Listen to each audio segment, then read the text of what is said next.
El tren partió de Atocha hacia el sur. Luis y Mateo reían como siempre, pero tras sus bromas había un secreto latente. Un viaje que parecía inofensivo se convertiría en el inicio de una tormenta, traiciones, rumores, rechazo familiar y una decisión que cambiaría sus vidas para siempre. El tren salió de Atocha aquella mañana, y aunque el cielo estaba gris, para nosotros dos, para mí y para Mateo, daba lo mismo. Habíamos esperado semanas este viaje, un plan improvisado que se había convertido en obsesión, en necesidad.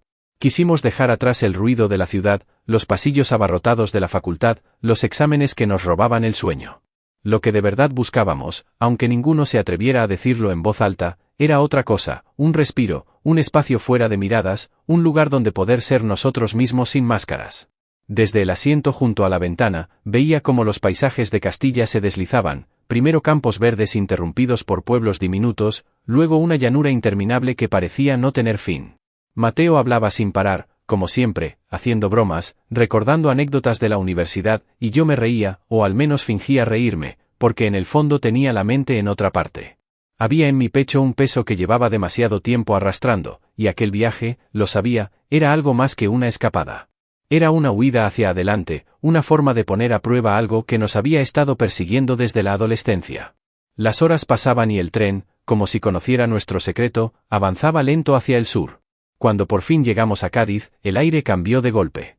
La brisa del mar nos golpeó el rostro, salada, áspera, como si quisiera arrancarnos las máscaras de cuajo.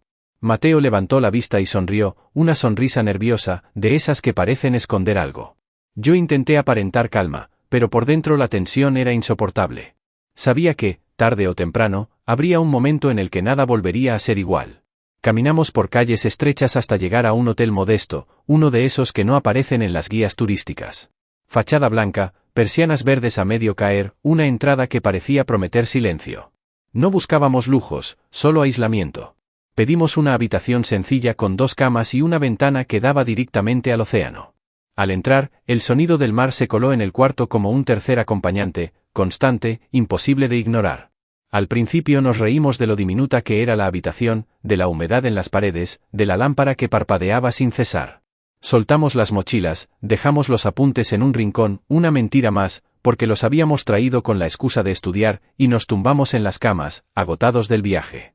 Parecía un juego infantil, como cuando nos conocimos años atrás, pero yo notaba que esa ligereza no duraría. Las horas fueron pasando. Hablamos de profesores exigentes, de fiestas que aún recordábamos, de chistes privados que solo nosotros entendíamos. Y entonces Mateo, entre risas, soltó aquella frase que me atravesó como un disparo, que yo siempre me quedaba callado cuando había chicas cerca. Reí por compromiso, pero el silencio que me atrapó después me delató. Bajé la mirada, incapaz de sostener la suya. Fue el primer silencio incómodo del viaje, y ambos lo sentimos como una grieta en medio de la habitación. El mar al otro lado de la ventana parecía marcar un compás diferente, cada ola golpeaba con más fuerza, como si insistiera en empujarnos hacia una confesión inevitable. Me levanté, abrí la ventana y dejé que el aire marino llenara el cuarto. Sentía que cada bocanada me desnudaba un poco más. Detrás de mí, notaba la mirada de Mateo fija en mi espalda, como si me atravesara. Era una tensión nueva, peligrosa, que me ponía contra las cuerdas. A la hora de cenar bajamos al restaurante, pero apenas probamos la comida. Las frases eran cortas, las sonrisas forzadas. Todo estaba cargado de un significado oculto, como si cualquier palabra fuera un riesgo. Al regresar a la habitación, la incomodidad se hizo insoportable. Me senté en la cama, fingiendo leer mensajes en el móvil, mientras Mateo intentaba hablar de historia contemporánea. Sus palabras se deshacían en el aire, porque lo que flotaba entre nosotros no era un tema de examen, era otra cosa. Algo que llevábamos años enterrando bajo bromas y excusas. La lámpara parpadeaba, como si incluso la electricidad percibiera nuestro nerviosismo. Y entonces escuché a Mateo decir, en voz baja, casi un suspiro, «Aquí nadie nos conoce». Esa frase lo cambió todo. Podía sonar inocente, pero era una provocación, una invitación. Yo levanté la mirada, sorprendido, y el aire se volvió más denso. Sabíamos perfectamente qué significaban esas palabras, que no había testigos, que no teníamos que fingir. Que si había un momento para la verdad, era este. Empecé a pasearme por la habitación. El espacio era tan reducido que apenas podía dar 3 pasos antes de girar, pero cada vez que lo hacía, sus ojos me seguían. Había en su mirada curiosidad, miedo y algo más, espera. Yo quería hablar, decir algo, cualquier cosa, pero las palabras se ahogaban en mi garganta. Fue él quien rompió el silencio. Llevamos años así, ¿verdad? Fingiendo que no pasa nada. Me quedé helado. Sus palabras retumbaron en mi cabeza como un trueno en un cielo despejado. Sí, llevábamos años así. Fingiendo. Ocultando. Negando. Y en ese momento ya no había escapatoria. Me giré despacio, lo miré a los ojos y entendí que no hacía falta gritar ni dramatizar. Esa mirada decía todo lo que habíamos callado. El mar rugía detrás de nosotros, como testigo implacable. La habitación, tan modesta, se convirtió en escenario de una verdad que ya no podíamos seguir escondiendo. Mateo habló de nuevo, con voz temblorosa. Admitió que lo había sentido desde hacía tiempo, que al principio lo confundía, que había intentado negarlo y hasta burlarse de sí mismo, pero que nunca se le fue. Yo lo escuchaba en silencio, con la respiración contenida, sabiendo que en el fondo me ocurría lo mismo. Todas esas veces que mi corazón se aceleraba con su risa, todas esas miradas desviadas para no quedar en evidencia. Todo estaba ahí, desnudo de excusas. Lo único que me salió decir, como una confesión inevitable, fue: lo sabía desde hace tiempo. No era un descubrimiento, era una rendición. Y él lo entendió. El alivio de decirlo duró apenas un instante. El miedo llegó enseguida. Sabíamos que fuera de esa habitación nos esperaban la universidad, los pasillos llenos de ojos curiosos, las familias que jamás aceptarían un cambio tan brusco en la imagen que tenían de nosotros. Pero en ese preciso instante, en ese pequeño refugio frente al océano, por fin habíamos dejado de fingir. El mar seguía rugiendo, mezclándose con nuestro silencio. No hacía falta más. La verdad ya estaba dicha, y nada volvería a ser igual. Volvimos a Madrid después de aquellos días en Cádiz con la sensación de regresar a un mundo que ya no nos pertenecía. El tren avanzaba entre paisajes grises y apagados, y mientras la ciudad se acercaba de nuevo, yo notaba que el refugio del mar quedaba cada vez más lejos. Aquel hotel diminuto, con sus paredes húmedas y el rugido del océano de fondo, se había convertido en el único lugar donde habíamos sido sinceros, donde habíamos tenido el valor de admitir lo que siempre habíamos callado. Y ahora, de vuelta en la rutina, todo parecía un decorado hostil, como si cada esquina de la facultad nos recordara lo frágil de aquel secreto compartido. Los pasillos abarrotados, los gritos de los compañeros, las risas que antes me parecían normales ahora tenían otro tono. Yo caminaba con la sensación de que todo el mundo podía leerme la cara, de que cada mirada era una sospecha. Mateo intentaba actuar con naturalidad, y en parte lo conseguía, porque siempre había sido más extrovertido, más hábil para disimular. Yo, en cambio, sentía que la culpa y el miedo me pesaban encima como una mochila imposible de soltar. Los primeros días conseguimos mantener una cierta calma. Nos buscábamos con la mirada en clase, pero sin gestos que pudieran levantar sospechas. Fingíamos que nada había cambiado, aunque en realidad todo estaba distinto. Cada encuentro en la biblioteca, cada conversación apresurada en los pasillos estaba cargada de una tensión silenciosa que nos consumía. Había momentos en los que deseaba gritarlo todo, dejar de fingir, pero el miedo a perderlo todo me obligaba a callar. Una tarde, sin embargo, todo empezó a tambalearse. Habíamos quedado con un grupo de compañeros en un bar cercano a la facultad. Era uno de esos bares ruidosos, con mesas de madera pegajosas por la cerveza derramada y un ambiente donde las conversaciones se mezclaban hasta formar un murmullo incesante. Yo nunca me sentí cómodo en esos lugares, pero Mateo insistió en que debíamos ir, en que no podíamos aislarnos. Quizá tenía razón, aunque parte de mí sospechaba que buscaba convencerme más a sí mismo que a mí. Nos sentamos alrededor de una mesa grande, con las jarras de cerveza acumulándose una tras otra. Las bromas volaban de un lado a otro, y al principio todo parecía normal. Pero entonces Javier, un compañero de nuestra clase, comenzó a burlarse de las desapariciones de Mateo y mías durante las últimas semanas. Lo dijo en tono de broma, con esa sonrisa que pretende ser inocente, pero todos los de la mesa lo entendieron como una insinuación. Yo me tensé, me quedé callado, deseando que aquello muriera ahí. Pero Mateo, quizá arrastrado por la presión, quizá debilitado por el alcohol, soltó una frase que me dejó helado. Bueno, ya sabéis que Luis y yo siempre vamos juntos, somos inseparables, más de lo que pensáis. Lo dijo riéndose, como si fuera un chiste, pero la frase quedó suspendida en el aire como una bomba. Nadie reaccionó de inmediato, y ese silencio fue peor que cualquier carcajada. Sentí que la sangre me hervía, que las mejillas me ardían. Intenté disimular, sonreír, incluso soltar una broma para desviar la atención, pero ya era tarde. Había algo en su tono, en esa forma de dejarlo caer, que convertía la sospecha en certeza. El resto de la noche fue un suplicio. Los demás continuaron con sus conversaciones, pero yo notaba cómo las miradas se cruzaban, cómo los comentarios velados se multiplicaban. Mateo parecía no darse cuenta, o fingía que no. Se reía, brindaba, hablaba como si nada. Yo, en cambio, no podía dejar de pensar en lo que había dicho. No me dolía solo la imprudencia, sino la traición implícita. Habíamos prometido mantenerlo en secreto, protegernos el uno al otro, y en un instante él había dejado resbalar lo que habíamos jurado ocultar. Al día siguiente, lo confirmé de la peor manera posible. Entré en la biblioteca, buscando un sitio para estudiar, y escuché mi nombre en boca de dos compañeras que cuchicheaban. Al principio pensé que hablaban de otra cosa, pero entonces escuché claramente la palabra pareja mezclada con risas contenidas. Me quedé paralizado, con los libros en la mano, sintiendo que el suelo se abría bajo mis pies. En ese instante lo entendí todo, el rumor había nacido, y yo no lo había elegido. La noticia, disfrazada de insinuación, se extendió por los pasillos como un incendio. En cuestión de horas ya no era un secreto, era un murmullo que viajaba de boca en boca. Lo descubrí en las miradas rápidas que se apartaban cuando me acercaba, en los silencios incómodos que se instalaban en las conversaciones.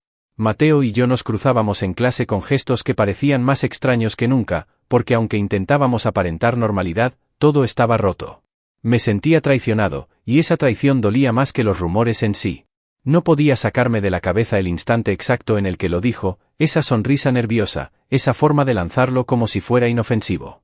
Quise creer que había sido un descuido, que no midió las palabras, pero la herida ya estaba abierta.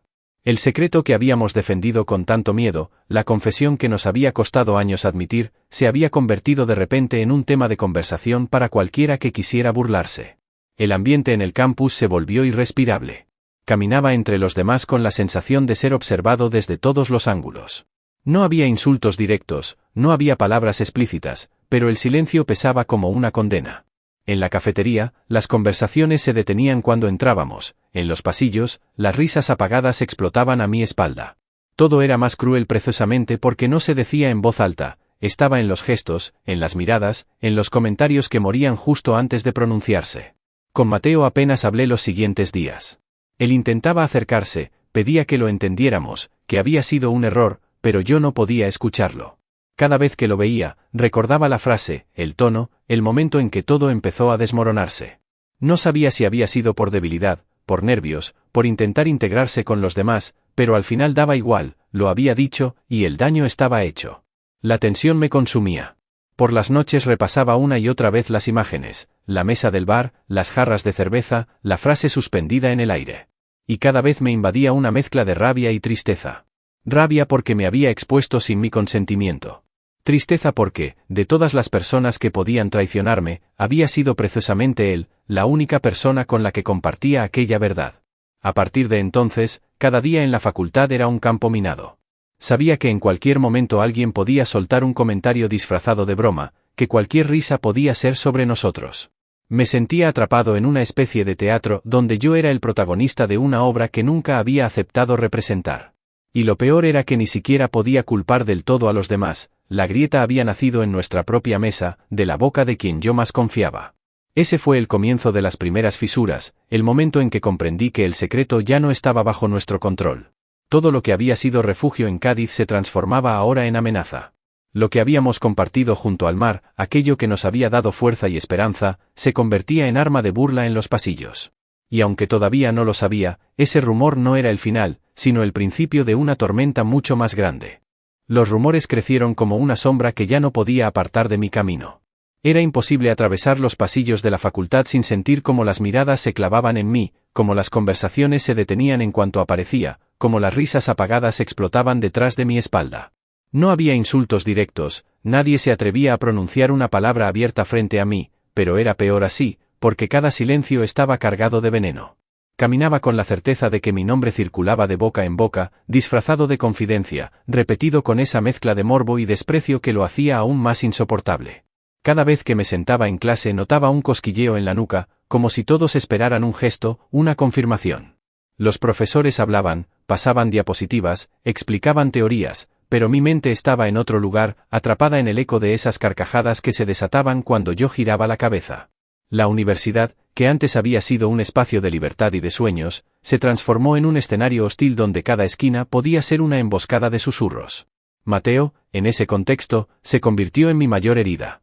Al principio pensé que caminaríamos juntos en medio de la tormenta, que, por mucho que el mundo nos señalara, él se mantendría a mi lado. Pero no fue así. Su silencio se volvió más pesado que cualquier burla.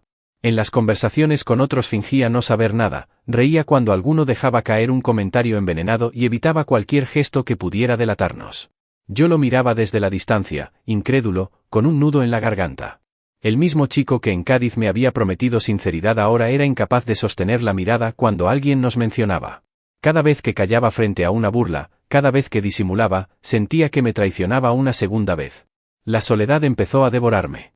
Por las noches repasaba cada detalle, las palabras de los compañeros, los gestos de Mateo, las risas de quienes se creían ingeniosos. Dormía mal, con el estómago encogido, y me levantaba con la sensación de que el día sería otra prueba más de resistencia.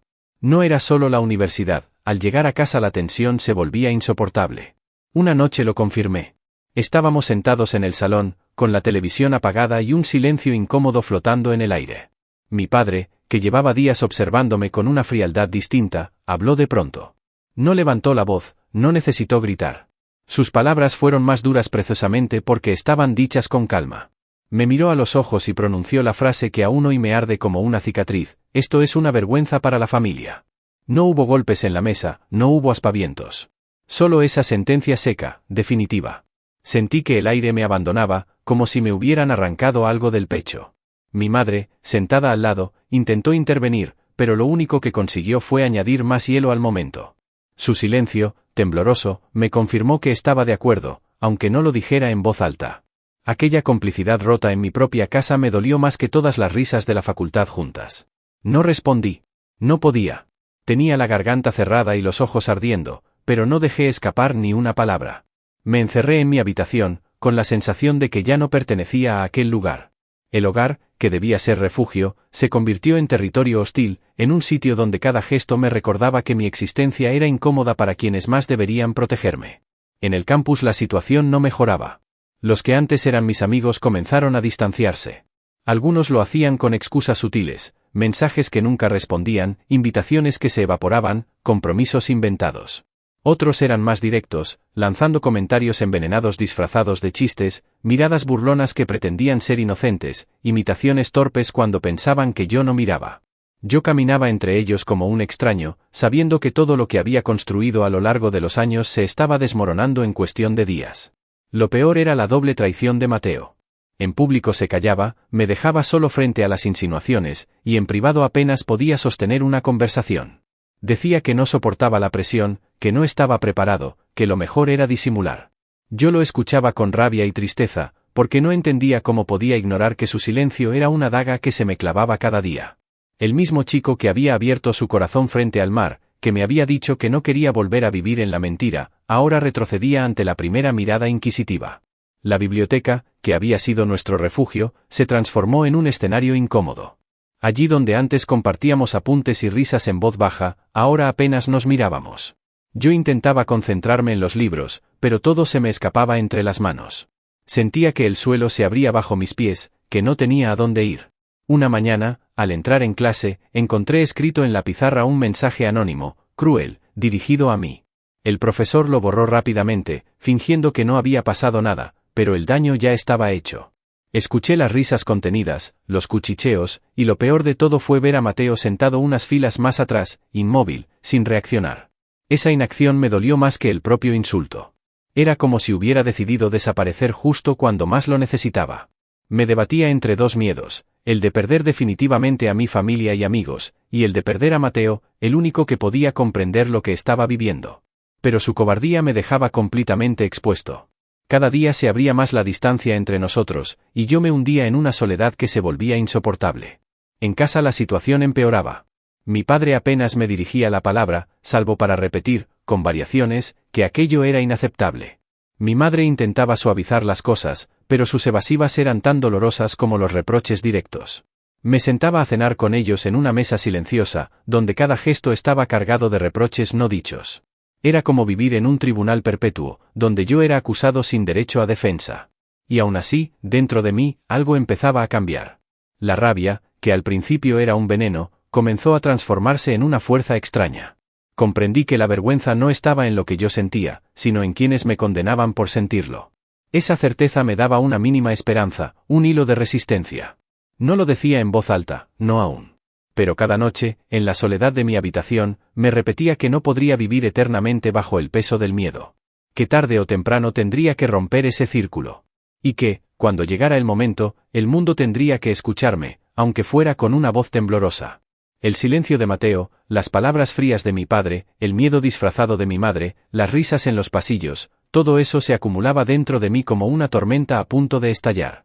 Sabía que no podría contenerla para siempre.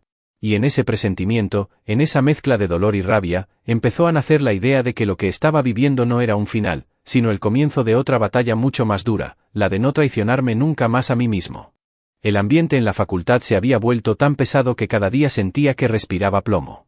Los pasillos eran un laberinto de miradas rápidas, de silencios que se cortaban en cuanto aparecía, de risas apagadas que explotaban cuando ya estaba lo bastante lejos para no escuchar las palabras exactas, pero lo bastante cerca para saber que era yo el centro de todo. Vivía atrapado en una rutina que parecía diseñada para recordarme a cada instante que mi secreto ya no era mío, que mi vida había pasado a ser un espectáculo barato para quienes nunca habían entendido nada. Mateo y yo apenas hablábamos. Entre nosotros se había abierto un abismo que no sabíamos cómo cerrar. Yo lo miraba con reproche, él con vergüenza. Había días en los que parecía querer decir algo, pero se detenía a mitad de camino, como si las palabras le quemaran en la lengua. Su silencio me hería más que cualquier rumor, y la sensación de estar solo se me clavaba cada vez más hondo. Fue en la cafetería de la universidad donde todo alcanzó un punto de no retorno. Una tarde cualquiera, después de una clase interminable, me acerqué a por un café con la esperanza de perderme entre el ruido de los vasos y el bullicio de la multitud. Me senté en una mesa apartada, intentando ignorar las miradas que sentía a mi alrededor. Llevaba semanas soportando comentarios velados, imitaciones torpes, bromas disfrazadas de chiste. Ya casi me había acostumbrado a ser un fantasma en medio de todos. Pero esa tarde, un grupo de estudiantes decidió ir más lejos. Entraron en la cafetería con el mismo aire desafiante de siempre, riéndose a carcajadas como si fueran dueños del lugar. Uno de ellos, al verme, alzó la voz imitando de forma burda mis gestos, exagerando mi forma de hablar, mientras los demás estallaban en aplausos y risas. La escena se convirtió en un espectáculo improvisado, una humillación pública con la que pretendían arrancar más carcajadas. Yo me quedé inmóvil, con los puños cerrados bajo la mesa, sintiendo que la sangre me hervía pero que no tenía fuerzas para reaccionar.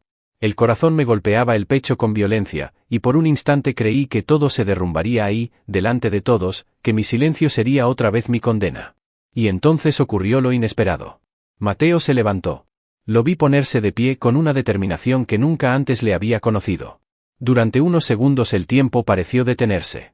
El murmullo de la cafetería se apagó, como si todos los presentes comprendieran que algo estaba a punto de suceder. Su voz, cuando habló, no temblaba. Era firme, clara, tan cortante como una sentencia. Ya basta, dijo, mirando directamente a los que se burlaban. Esto no es una broma. Nunca lo fue. Los otros rieron nerviosos, intentando restar importancia. Pero Mateo no se detuvo. Dio un paso al frente y continuó, más fuerte, más desafiante. Lo que hacéis no es gracioso, es crueldad. Y lo he permitido demasiado tiempo. Hoy no voy a callar más. El silencio en la cafetería era tan espeso que se podía cortar. Algunos apartaban la mirada, otros observaban con atención morbosa, esperando un desenlace. Yo lo miraba incrédulo, con el corazón desbocado, sin creer lo que estaba escuchando. Y entonces lo dijo.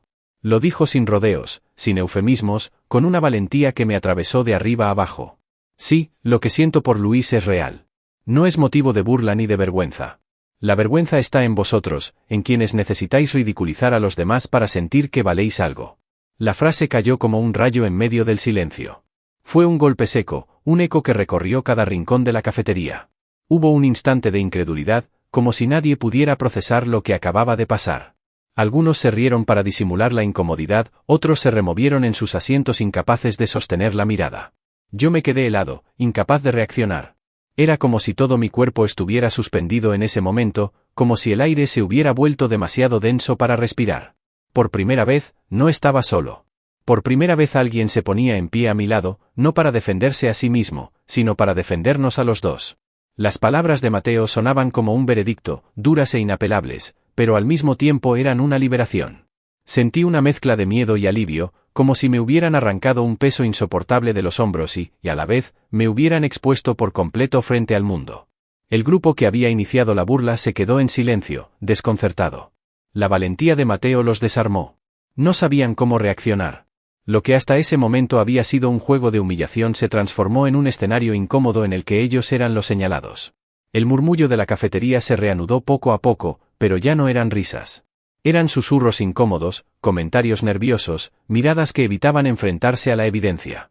Cuando Mateo regresó a la mesa, yo seguía sin poder articular palabra. Me miró con una mezcla de miedo y determinación. Sabía que lo que acababa de hacer cambiaría todo, que no había vuelta atrás. Pero en su mirada también había un destello de orgullo, de dignidad recuperada. A partir de ese día los rumores dejaron de ser cuchicheos ocultos. Se convirtieron en una verdad reconocida.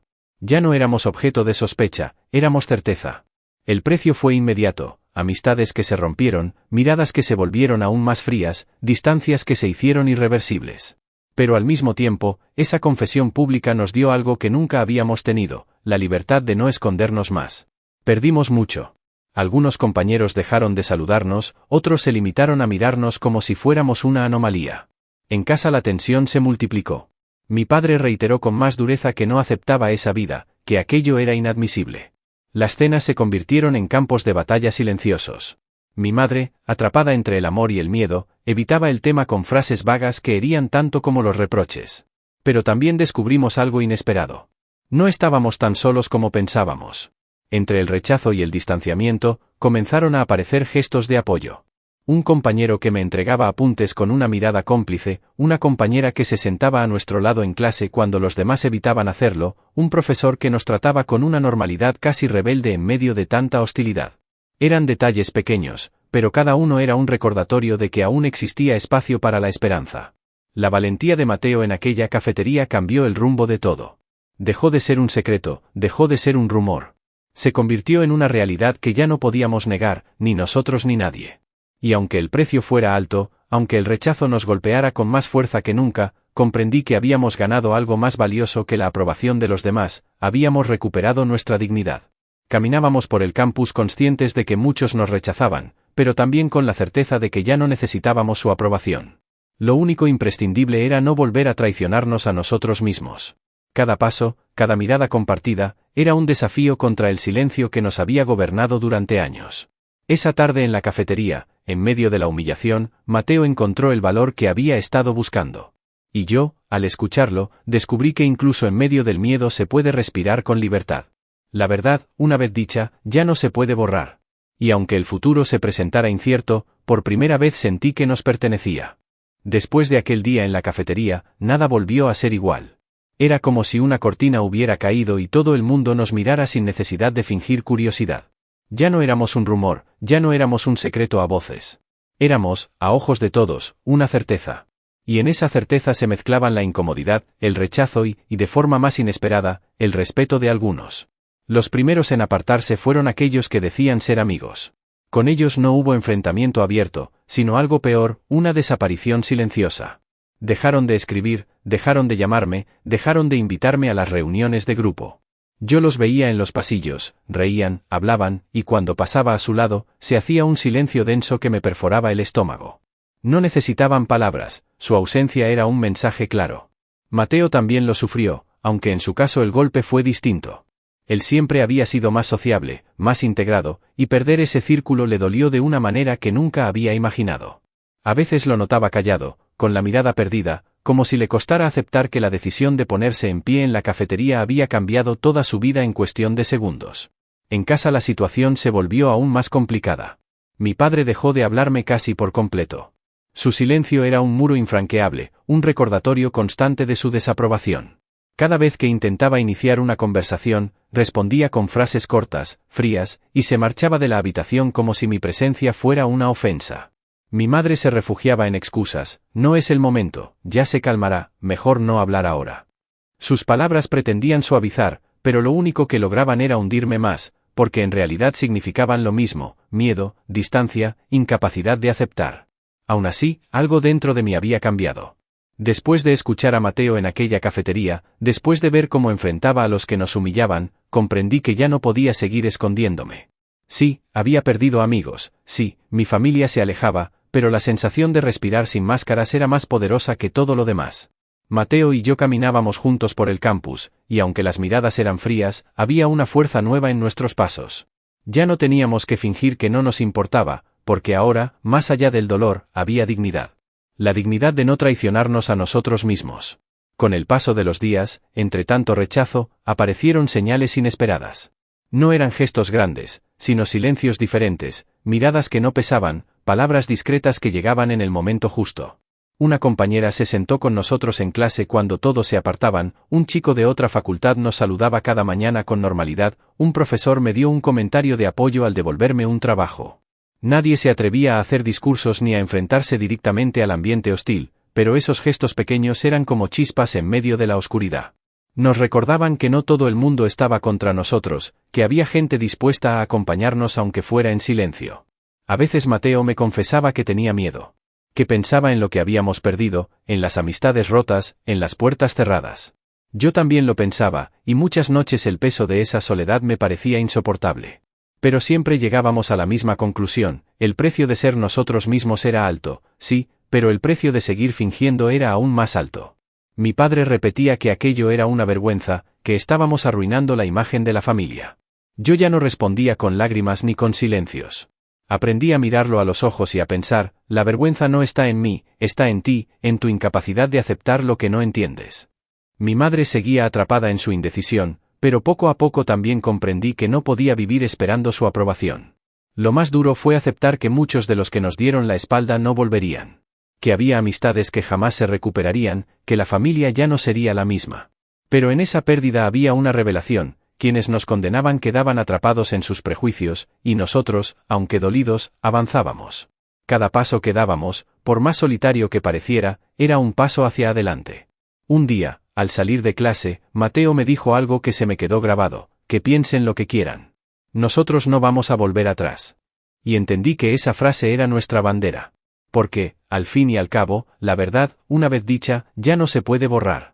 Seguimos caminando, juntos, bajo un cielo gris que parecía querer aplastarnos, pero por primera vez no encogimos los hombros. No nos escondimos. Y aunque el futuro seguía siendo incierto, aunque las dudas no desaparecían, sabíamos que lo más valioso ya lo habíamos ganado, la certeza de que no volveríamos a vivir en la mentira. Los que nos juzgaban, los que se reían, los que susurraban en los pasillos, se quedaban allí, en sus sombras, en su mundo estrecho y mezquino. Nosotros, con todo lo perdido a cuestas, seguíamos avanzando.